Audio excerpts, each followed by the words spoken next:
नमस्कार दोस्तों, आज का टॉपिक इंसास राइफल को इंडियन आर्मी से रिटायर क्यों किया जा रहा है, जानते हैं दोस्तों। बने रहिए वीडियो के अंत तक। इंसास राइफल इंडिया में बनी हुई राइफल है। इसका पूरा नाम इंडियन स्मॉल आर्म सिस्टम है। इंसास राइफल को 25,000 करोड़ रुपये और 20 साल का समय खर्च करके बनाया गया।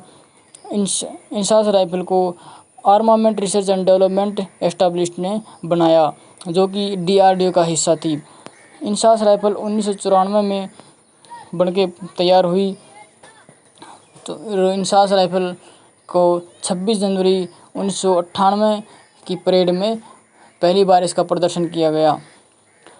1999 में इसी अपनी स्वदेशी राइफल से कारगिल का युद्ध लड़ा गया, जो कि युद्ध में नई राइफल की वजह से कई दिक्कतों का सामना करना पड़ा। पहली दिक्कत, इसमें दो मोड में काम करती है, सिंगल राउंड और ब्रस्ट। सिंगल राउंड में अपना काम ठीक से नहीं कर रही थी, लेकिन ब्रस्ट में युद्ध के क्षेत्र में सबसे ज़्यादा ब्रस्ट का इस्तेमाल किया जाता है, जिसमें एक ब्रस्ट में 3 राउंड फायर करती है। लेकिन यह राइफल 3 से ज़्यादा राउंड निकाले थी। इस कारण एम्यूनेशन का वेस्टेज ज़्यादा हो रहा था, तो इस कारण भी जवान बहुत परेशान थे।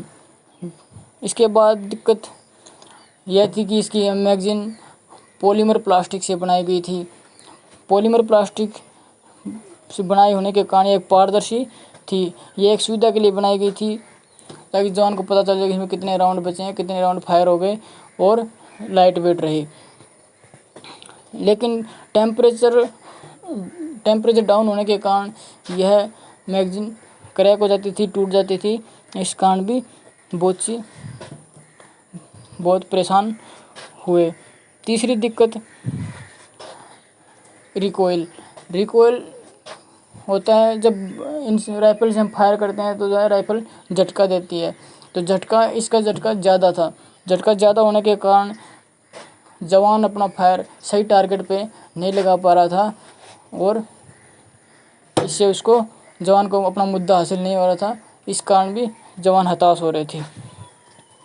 जवानों को इस राइफल की इतनी शिकायत सुनने के बाद DRDO तक ये शिकायत पहुंची। शिकायत सुनने के पश्चात DRDO ने इंसास राइफल को वापस अपने कारखानों में मंगवाया। कारखानों में मरम्मत करके इसको दोबारा युद्ध क्षेत्र में भेजा। युद्ध क्षेत्र में भेजने के बाद अपनी इंडियन आर्मी ने कारगिल युद्ध पर विजय हासिल की। कारगिल विजय होने के बाद में इंसास राइफल को CRPF में शामिल करने के लिए बोला गया। तो CRPF ने इंसास की दिक्कतों के बारे में सुन रखा था, और इसलिए वह अपने हाथ पीछे खींच रही थी।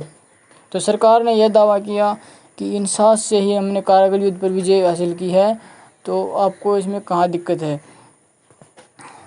तो CRPF ने भी सरकार को इस दावे का जवाब देते हुए कहा कि हमारी लड़ाई सरहद की लड़ाई नहीं है, हमारी लड़ाई गोरिल्ला और माओवादियों से है। तो इस प्रकार भौगोलिक और कई कारणों से CRPF ने इंसास राइफल से अपने हाथ पीछे खींच लिए। इसके बाद इंसास राइफल का एकमात्र ग्राहक नेपाल बचा।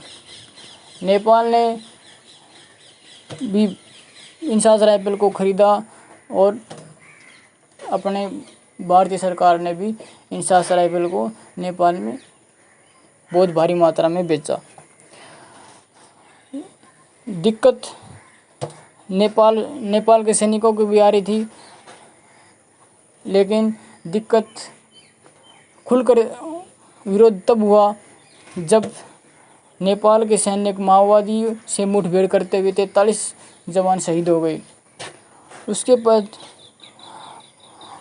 उसके बाद नेपाल सरकार ने भी इंसास राइफल का विरोध किया। तो भारत सरकार के रक्षा राज्य मंत्री पल्लम राजू ने 8 अगस्त 2011 को संसद में बताया कि दिक्कतों का पता लगाया जा रहा है, और उसके बाद सरकार ने एक रिपोर्ट में बताया कि नेपाल के साथ सारी दिक्कतें सुलझा ली गई हैं। इसके बाद सीआरपीएफ में जो थोड़ी बहुत इंसास इस्तेमाल कर रही थी उसको भी इंसास को AK-47 में तब्दील कर दिया गया। दिसंबर 2014 में संसदीय समिति ने एक रिपोर्ट में कहा कि हमारी इंडियन आर्मी को एक हाई क्वालिटी की राइफल की ज़रूरत है। फिर साल 2015 में दिल्ली हाई कोर्ट में रिटायर्ड लेफ्टिनेंट कर्नल ने जनहित याचिका दायर की कि खराब राइफल के कारण हमारे सैनिक जवान जान गंवा रहे हैं। अप्रैल 2015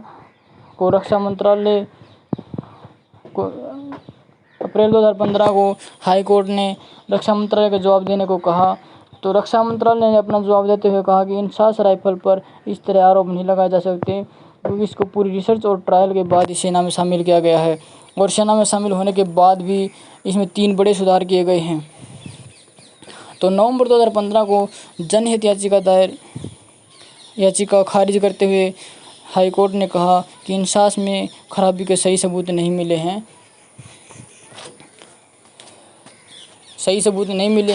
इस प्रकार जनहित याचिका खारिज कर दी गई और साल 2017 में यह घोषणा कर दी गई कि इंसास राइफल को रिटायरमेंट किया जा रहा है और इसकी जगह रूस की बनी राइफल AK-203 और अमेरिका की बनी SIG 716 7.62 पेट्रोल J2 राइफल जिनको भारत में ही बनाया जाएगा।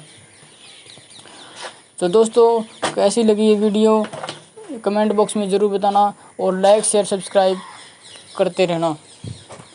जय हिंद दोस्तों।